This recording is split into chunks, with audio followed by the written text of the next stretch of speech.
All right, welcome. Thanks everyone for joining us today as we introduce Skip Schumaker as the 21st full-time manager in Rangers history.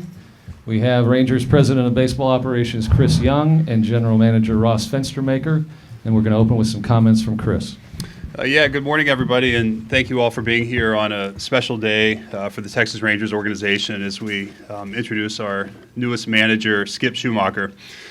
Over the past year, we've had the unique opportunity as we brought Skip into the organization as a senior advisor to really develop a relationship with Skip, to have baseball discussions throughout the year, to learn, to grow, and really philosophically understand how we view the game and how we view success. And throughout those conversations, it became very evident to us that Skip is the perfect person to lead us forward. He has tremendous standards. He's got the same belief and alignment in terms of culture. He has an infectious energy and personality and care for people, and a great way about him in terms of communicating that we really have full confidence that he's the perfect person to help us move forward and strive for our next World Series championship. So it really is a great pleasure to not only work with Skip for this last year, but now to partner with him and Ross as we move forward into what we hope is going to be our pursuit of the next World Series championship. So with that, it's a great honor and to introduce Skip and welcome him and his family, his wife Lindsay, his son Brody, and his daughter Presley to the Texas Rangers organization. Skip, welcome.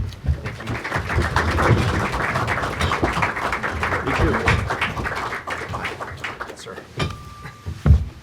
I'll take that.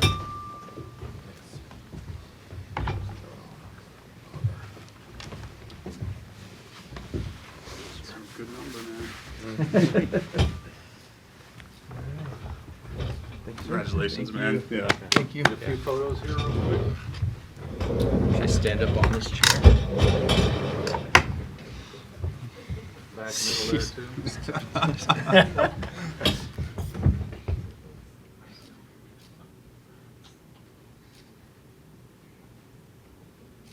Everybody good? All right. All right, looks good on you, man. All right, for the Q&A, just so Skip can familiarize himself with the local media, if you could just say your name and affiliation when you ask the question, please. Start off with Jeff. Skip, Jeff Wilson with DLS. What about this job was so attractive to accept the offer to be manager? Yeah, well, first I want to thank our owner, Ray, and obviously our president, CY, and GM, Ross, for giving me this incredible opportunity to lead this franchise for at least the next 4 years. And CY hit it. I mean, the unique opportunity to really learn an organization for a full year just doesn't happen. I quickly learned the passion CY has for winning and try to making and doing whatever he can to make this a first-class organization. The alignment is real. Our core values and what we expect every single day, and making winning the most important part of our day, is exactly who I am and what my family is about. And I believe in a winning culture, and this is everywhere you walk around, every single department is about winning, and winning culture to me is about elite communication. I've said it before, like we are going to be the best at communicating from front office all the way down to the clubhouse staff and training staff. We are absolutely aligned with what we think winning looks like and giving our best every single day, wherever we're at. It doesn't matter, how much we can give, but we're going to give everything we can for that day to win. Our preparation is going to be as good as anybody's because we just believe in what it takes as far as players, staff, front office, R&D, giving our players the best chance to win and to execute that day. So I know it's a lot right there of like what makes it attractive, but not every organization wants to win or is ready to win a championship every day. And the players that we have, and the front office that we have, the staff that we have, it made it easily the most attractive place to be. Skip Evan Grant with the Dallas Morning News. I am really interested in the whole dynamic of this unique opportunity that you had in the past year. And you talked about your relationship with CY. The little bit that I think I know about you suggests that preparation is key to you taking a job. But I want to know what you learned. What did you learn over the past year about the whole organization? Well, CY provided me a great opportunity to be home with my family, which was great. My wife, Lindsay, daughter, Presley, and son, Brody, which you don't get a chance to kind of reset, during your baseball life and your journey. So I'm very grateful for that. I got to learn from a Hall of Fame manager. He allowed me in and learn his processes and what he thought winning looked like, and you don't get that opportunity as a young manager every day. And then, sitting in the suite or via text message if they're on the road with Ross and CY, the senior advisors, and Michael Young and Nick Hundley and Ian Kinsler, just bouncing ideas back and forth, talking with Pipe daily and trying to figure out exactly, what he sees and, how he's trying to get, players better every single day. You just don't get that opportunity in my seat, just to learn every single department and how it works and how we can push back and make things better. So I'm very grateful for that. It just doesn't really happen. Usually you get an interview or two during this process and you're trying to figure out if it's just the right place for you. Immediately, I knew that we aligned and what we think, like I said, winning looks like, and the details and the standards and the core values. All of that is who I am and what we are, and so it was I'm very grateful for that whole year of watching how this thing works. Skip Kennedy, LandryMLB.com. I mean, now a year removed from your time in Miami, what do you reflect most, I guess, upon that experience and what you did well, what you could have done better, and things like that? Yeah, you always try to grow from every experience, whether it was year one, year two, different rosters, different front offices, and the last thing that I ever wanted to be was 1 foot in, 1 foot out of anything, even though I had an idea of where that was going to end up. But I got to learn how different front offices think, how they acquire players, how they try to get players better, learning how different minor league systems are run. So I was very grateful in the first regime in Miami and the second regime in Miami, because they were both different on how they thought. And I'm very grateful, even though it didn't end like we wanted it to end. Obviously, the second year, they treated me really well, and my family well, and I can take some of those experiences, hopefully, and try to make this place as good as it can be. Skip, Stephen Hawkins with the Associated Press. You talk about getting to know the organization, and I know Jake Berger played for you in Miami, but how much of a relationship or how much have you gotten to know the players that are here in this clubhouse? Yeah, I try to navigate that as carefully as I could. It's a tricky spot because you respect the staff so much, and the last thing that I wanted to be was this helicopter coach where I was just dropping hot takes and then, why don't you just do this, and then leave and go see my family for a week, and that I don't feel like that was the play at all. But you are in constant communication with certain players that you had before. Obviously, Jake was one of those. My wife is friends with his wife, and so just trying to keep him motivated, and if there was something that was going on, you're just trying to encourage the whole time. But the last thing I was going to do is try to tell him, hey, why don't you try to do this, while there's a really good coaching staff that's grinding with him throughout the year. But I am looking forward to being with him for 162 this year. And I'm assuming that when you took this position with the Rangers, that your hope was to get back and managing one day, and clearly everybody knew Bochy wasn't going to be here forever. At what point did you realize this was probably going to be a good opportunity, that you would have this chance to be sitting where you are right now today? Yeah, it's funny. I've said this before, and my wife's going to be sick of hearing this, but I'm not very good at sitting home.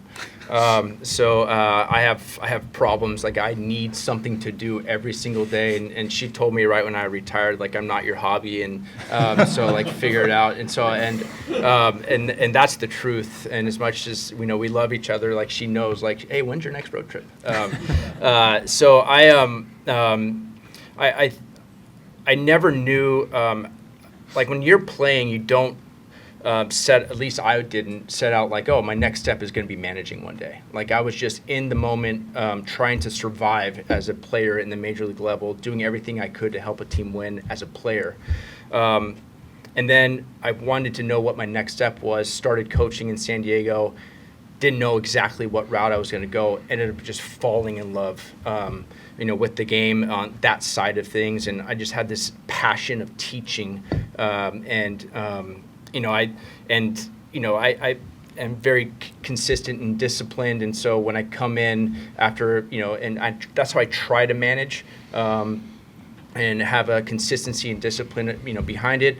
After a win, celebrate the win. If we lose, it's still enjoyable coming to the park and trying to fix what happened, and that's going to be the hallmark and kind of what I'm trying to accomplish every single day. But to say that, I thought about managing in 2016 is just not true. It's just kind of the progression, of like first base coach to bench coach to managing, and I just fell in love with managing and leading a major league team, and very grateful that I'm able to have an opportunity to do it again. Hey Skip, Schumaker with Dallas Morning News. When you look at this roster and the performance from last year, maybe the last 2 seasons, where are the areas of improvement that you think need to be hit on the most as you kind of move into the offseason in spring training? I mean, this is an extremely talented roster. I think developing a winning clubhouse culture is going to be the number one thing that's on my list this offseason, of just getting to know the players, trying to figure out exactly what motivates them and gets them going every single day, and starting, just like I said, building those relationships. What's missing? I mean, obviously we know about the injuries quite a bit. Every organization goes through that. But what can we do to figure out how to, get this thing going from day one in spring training is the goal. What's missing? I mean, every organization can look at, what happened, and that self-reflect. I think that's only natural. Being here a week out of the month, type thing, and overseeing, just watching on TV, I can't give you these hot takes right now. I just know that for me, I'm starting fresh, and trying to build a staff around, these players that can focus on, winning the day, and that's the goal. Kevin and Jeff. Kevin Sherrington, Dallas Morning News. This was an unusual situation, you being here with Bruce at the same time, and I wonder what you touched on that a little bit, but what that relationship was like, if there was anything that he said to you that stood out that you recall, and what did you think of him as a manager? Yeah, I was lucky enough to have known Bruce for a number of years. We go on vacations together every now and then in Jackson Hole, Wyoming, with a bunch of different managers. And right when I got the job here, when CY and Ross offered, he called me and said, "I can't wait to learn from you." That just shows you what kind of guy he is, because he wasn't going to learn anything from me, right? There's just no way. But it just shows you what kind of leader he was, and that just broke the ice. It made me feel comfortable. He let me come in on meetings. We were texting, throughout the season every now and then. So I'm very grateful for how he went about this and allowed me to learn from him. Which I've been around a lot of rookie managers in my career. That's how this thing started. I was a bench coach for a rookie manager. I was a first base coach for a rookie manager. And then I was a bench coach again for another rookie manager in St. Louis. So that's how a lot of guys I've been around.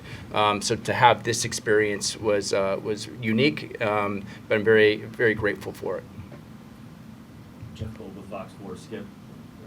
Congratulations. CY, curious, when Skip became available after he left Miami, what do you remember about how much you wanted him in that process for getting him into the Yeah, it's a great question because Skip and I really didn't have a pre-existing relationship before last year. We played against each other. I knew his reputation as a player, and it was, I think, comparable in terms of we weren't the most talented, but we had extended major league careers because we had to do things the right way. We had to grind and really fight for every day we got in the big leagues. And so there was just a respect that I had for him before I even knew him. And then I think was it 2023 in Miami you were managing, and went up and introduced myself on field, and actually we were in training camp in the end of my career in San Diego together, so I knew him just a little bit. And then in 2023, we struck up a conversation on the field in Miami, and just talked baseball philosophy. And I really enjoyed the conversation. I came away with a great impression. It matched sort of what I knew about the person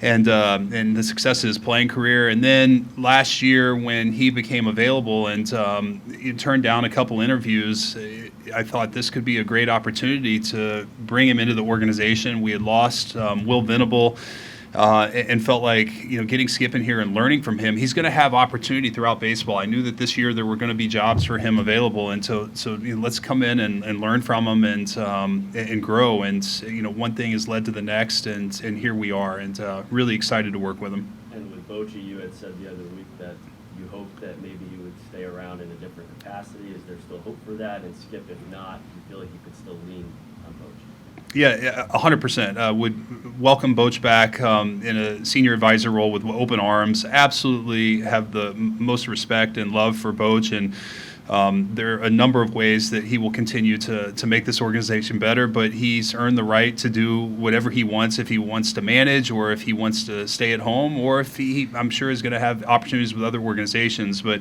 in my opinion, I view him as a Ranger, and I would love to have him here, and but very respectful of his decision at this point in his life. Absolutely would love to have him back, yes. Hey, Skip, John Radigan, DLLS. So you mentioned much respect you had for the staff and the grinding they were doing. Have you had enough time to sort of analyze your feelings about them and/or what their futures hold with the organization? Yeah, of course. The front office and I have talked the last week or so since I got this job, and trying to figure out and navigate exactly what we want to do. And we've had conversations with some staff members already, and trying to figure out exactly the route we want to go. And all really good guys, pros in there, and looking forward to continuing those conversations. It's tricky right now, obviously, because we're in those conversations, involved in those conversations. But I expect to have a couple of those guys back for sure. And why'd you choose 55? Any reason? We were just actually talking about that. So a couple things. Oral Hershiser, when I was a young kid, I met him, my dad and I met him at I don't want to say a bar, but it was like a restaurant. And he was gracious enough to, after he was done eating, my dad said, okay, go up and ask for an autograph. I did. I had a glove that had Oral Hershiser autograph in there, like it was not his real one, but like a printed one. Oral picked me up, wrote to a future Dodger, him and Tommy Lasorda actually to a future Dodger, Oral Hershiser and Tommy Lasorda. I have those in my office back at home, and then so it just felt natural to wear 55 because it made such an impact on me as a kid. And then fast forward, I got to play for the Dodgers. Oral was there, so for full circle, it was a pretty cool story. Yeah.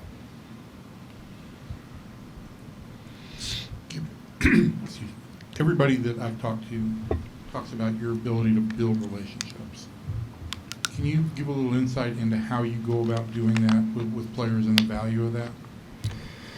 Well, there's a number of ways to do it. I think, it's a lot of it is organic conversations, stuff that you guys might not see behind the scenes, whether it's on the road, in the suite, over a coffee, walking around the outfield during batting practice, in the office. Hopefully it's not a lot of office time. That means we're in a bad spot. but I think it's a lot of organic conversation. Players want to know where they're at.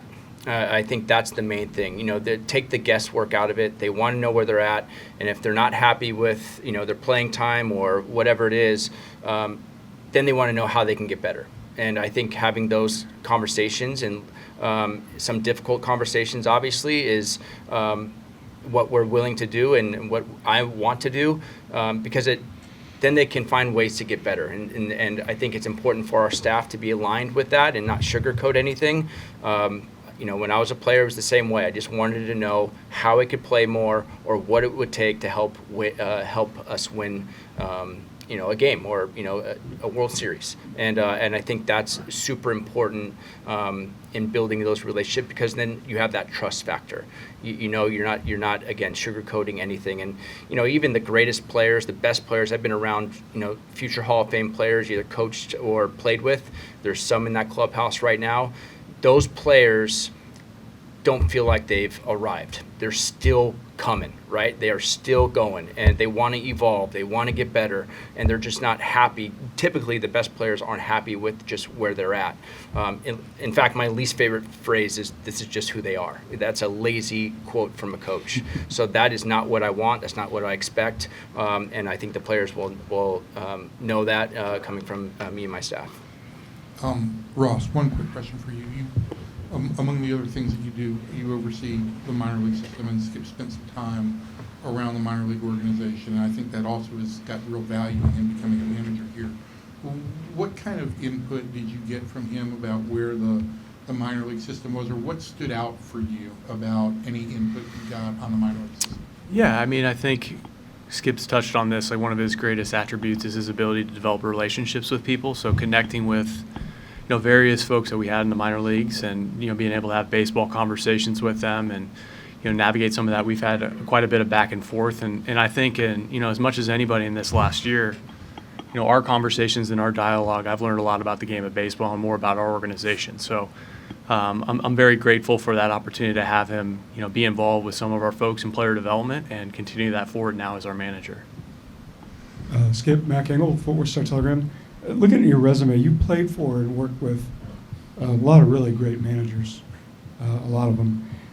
In your time, even before you took the job in Miami, who of the ones that you worked with or played for that made such an impression on you that you thought, that's a guy I'd like to play for, and tried to emulate it in your managerial role? Yeah, there's a couple people. Tony La Russa is obviously number one on the list. I asked him, a few years ago, if I manage one day, what are the things that I have to think about, and kind of the non-negotiables. He said, when you make a move, trust your gut. Don't make a move to cover your butt. That was pretty good. The next one, and probably the most important one, is be really good at hiring. And I think that's what CY and Ross have done here, because every person I've met, from clubhouse staff to, everybody in the food room to training room, have all been first-class citizens and people. The work is the work, and we'll figure that out. But he's really good at hiring, and that's what I want to be, is a really good at hiring. And so that is obviously really, really important to me, is getting people around me that are like-minded and have the same type of values as I do. And then TJ Lasita is a traveling secretary in San Diego. So my point is, it doesn't matter, what role you have in an organization. You can make a real impact on a coach, a player, or another staff member. So, and that's why I don't want anybody to just because of the title that you have doesn't mean you can't, make a real impact here. Last thing, when you were in Miami, I think from an outsider's perspective, there's a thought that the job that you had in Miami is not like this job at all, even though it's managing a big league club. Are they the same jobs, or are they totally different? Well, it's the same job to me, because I don't sign up not to win. So that's what I plan on doing. I sign up to try to do whatever I can to get us into the postseason, and then make long runs into the postseason every single year. That is the role. That's what I think big leagues should look like. That's what I think all 30 teams should try to do. Luckily, I'm with one right now that has that same goal in mind, is to get into the postseason and make a run at it. So that was my goal there. It's my goal here, and that doesn't change. Hey, Skip, you were a National League guy your whole career before the DH. So as this offense evolves with the ballpark factors, are we going to be looking at a more small ball philosophy, or will that, game situational hitting, something that you believe in? Yeah, I'm gonna. My focus is doing whatever we can to win today. Whatever the game tells you to do, that day is going to tell us what we need to do to win. Is it situational hitting? Listen, I love the 3-run home run. Like, that's my favorite thing. It makes my life a lot easier. However, it's really hard to hit.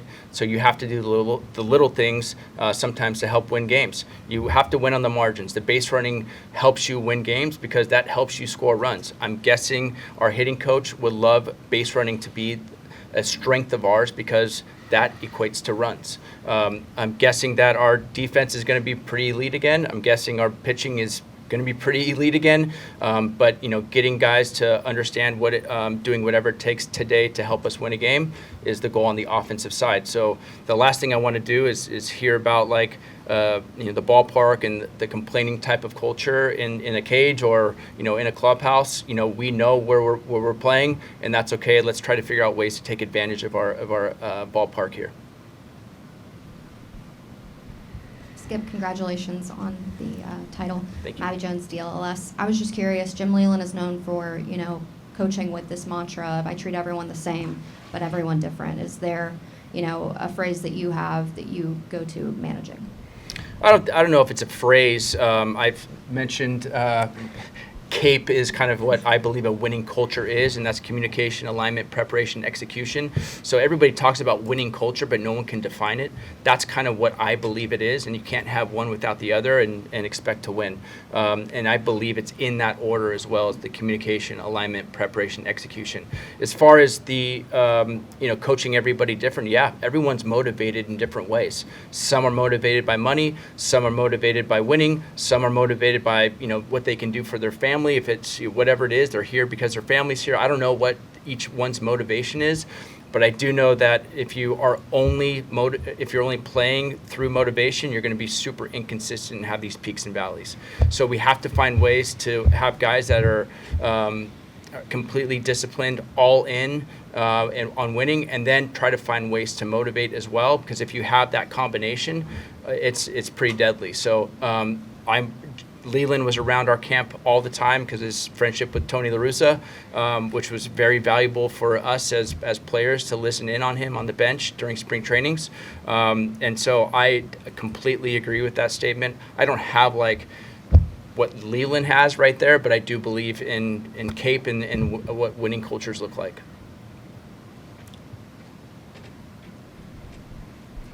Hey Skip, you talked about culture. Going back to that first year in Miami, you're taking over a team that had just lost 93 games, 15-game turnaround. You make the playoffs. What was the culture you found, and what were the keys to creating a winning culture that quickly? It started in the off season. Talking with guys, taking guys out to dinner, face-to-face time, figure out what went wrong so we could try to fix it the best we can.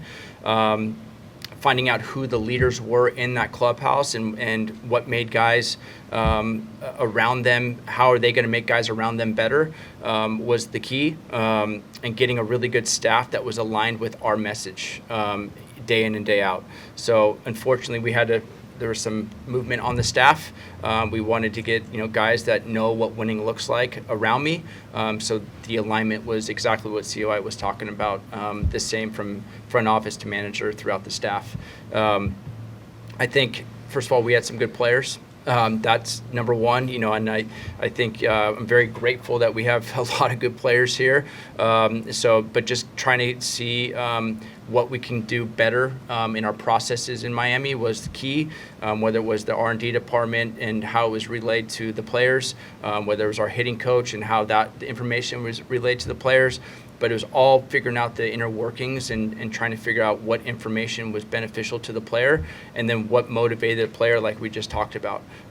We had some unique personalities over there in Miami, but again, I keep going back to the winning. As long as their common goal when they walked into the clubhouse was how we're going to get better and how we're going to win today, I was good with it. But keeping that mantra was the key. Hey, Skip, going back to the offense, from your standpoint, what is a manager's role and how do they, when you talk about offensive philosophy or whatever, how does a manager go about implementing that to a team? What does that look like on your end in terms of getting that message to players and having it turn out on the field? Yeah, well, it's talking with the hitting coach and trying to figure out making sure that we're aligned with what we think when you're facing an ace that day, or if you're facing the number 5 starter that day, or a call up. I mean, everything is different, but having a real identity and not just have individuals, throughout the team or the lineup, but having a real identity of like, this is what we're doing today to beat that team or that starter is really the goal. Obviously, individual performances matter, right? Like Corey Seager is a pretty good player. I think he's going to probably put up some insane numbers and be our aircraft carrier. But there's other guys around him that need to throughout the lineup we have all kinds of really good talented players. But we all need to be pulling on the same rope, and the direction of the offense is, what we're trying to figure out this offseason through front office and talking with staff and players. And I think everybody is frustrated, in my conversations, with the players so far this offseason, and looking forward to finding out what our real identity is as an offensive team. Take a couple more, Mac, and then Jared. Skip, looking over your playing career, you do have. Don't look too hard and deep in those. Are you aware of your playing career's cross section with a significant moment in this franchise's history? I am aware. That was a special moment for our family. Probably not special for here for Texas Rangers.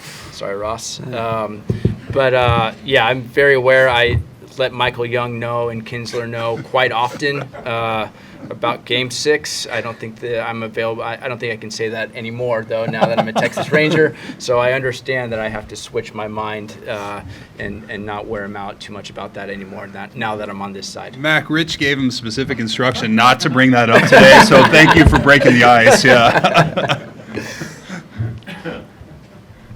Skip, Jared Sandler, Ranger Sports Network. What is your relationship with Michael Young meant to you, and how has he impacted you and just, I guess, helping you ease into this organization last year? Well, obviously everyone here knows who Michael Young is as a person, family man, incredible player, Hall of Fame Ranger. But the person and teammate that he was to me in 2013 when I was with the Dodgers, when he got traded over there, impacted me in more ways than he understands. He went to Santa Barbara. I went to Santa Barbara, UC Santa Barbara, and we had an alumni game. And I was on. He probably doesn't. There's no way he remembers this. But I was on second base as a base runner. He was playing shortstop as an alum, and obviously at that time he was like Michael Young, the all-star, like the dude. And he said to me, "Hey, I've heard that a lot of scouts are talking to you as a pitcher, like drafted as a pitcher." I was like, "Yeah, but there's no way I can. I'm 5'10". Like it's just not going to work." And he's like, "Well, in this game, you either prove people right or prove people wrong." And then he just went back to his position, and I was like, "Okay."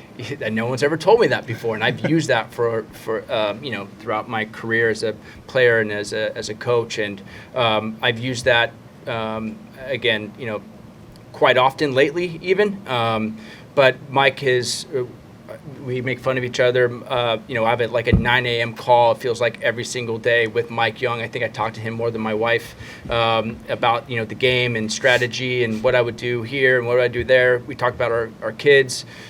So Mike means a lot to me, not just for part of this group of helping me become a manager here, but just as a family man, I'll be friends with him forever.